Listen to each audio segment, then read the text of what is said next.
नमस्कार शेतकरी मित्रांनो. लवकरच पीएम किसानचा 20वा हप्ता शेतकऱ्यांच्या खात्यात जमा होणार आहे. संपूर्ण माहिती आपण या व्हिडिओमध्ये पाहणार आहोत, त्यामुळे व्हिडिओ शेवटपर्यंत बघा. पीएम किसान योजनेचा हप्ता जून महिन्यात जमा झाला नाही. पंतप्रधान शेतकरी सन्मान योजनेचा 20वा हप्ता जुलै महिन्याच्या या तारखेला जमा होण्याची शक्यता आहे. पंतप्रधान नरेंद्र मोदी यांच्या बिहार दौऱ्यावेळी हा हप्ता जमा होण्याची शक्यता आहे. पंतप्रधान शेतकरी सन्मान निधी योजनेचा 20वा हप्ता कधी जमा होणार याविषयीची चर्चा शेतकऱ्यांमध्ये आहे. पावसाने ओढ दिली आहे. काही ठिकाणी पेरण्या झाल्या तर काही ठिकाणी पेरण्या रखडल्या आहेत. काही पट्ट्यात दुबार पेरणीचं संकट उभे ठाकले आहे. अशावेळी निदान 2000 का असेनात पण आर्थिक हातभार लागेल म्हणून कास्तकार 20व्या हप्त्याची प्रतीक्षा करत आहेत. पीएम किसान योजनेचा हप्ता जून महिन्याच्या अखेरीस मिळण्याची शक्यता वर्तवण्यात येत होती, पण हा हप्ता अद्याप जमा झालेला नाही.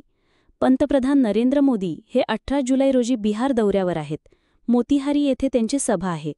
त्यावेळी पंतप्रधान नरेंद्र मोदी कळ दाबून शेतकऱ्यांच्या खात्यात डिजिटल पद्धतीने पैसे जमा करण्याची दाट शक्यता आहे.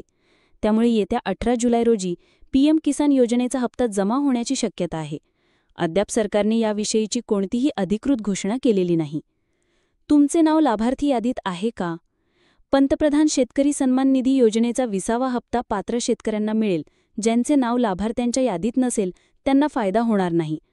तुम्हाला फायदा होईल की नाही हे घरबसल्या तपासता येईल. pmkisan.government.in या वेबसाईटवर जा. शेतकरी कॉर्नर या पर्यायावर जा. लाभार्थ्यांच्या यादीवर जा. तुमचा आधार क्रमांक, खाते क्रमांक नोंदवा. गेट डेटावर क्लिक करा. पेमेंटचा स्टेटस चेक करा. करा तक्रार.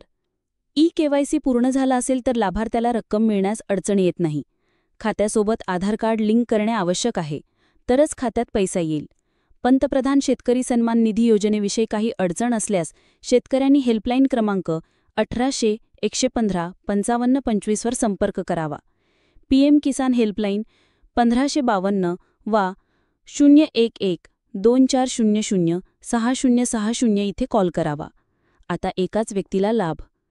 पीएम किसान योजनेअंतर्गत नियमात अजून एक मोठा बदल करण्यात आला आहे. या नवीन नियमानुसार कुटुंबातील पती, पत्नी, मुलगा, मुलगी लाभ घेत असतील तर एकालाच लाभ घेता येणार आहे. इतर सदस्यांना लाभ मिळणार नाही. पीएम किसान योजनेबाबत केंद्र सरकारची नवीन नियमावली समोर आली आहे. यामध्ये लाभार्थ्यांविषयीच्या नियमात बदल झाले आहेत.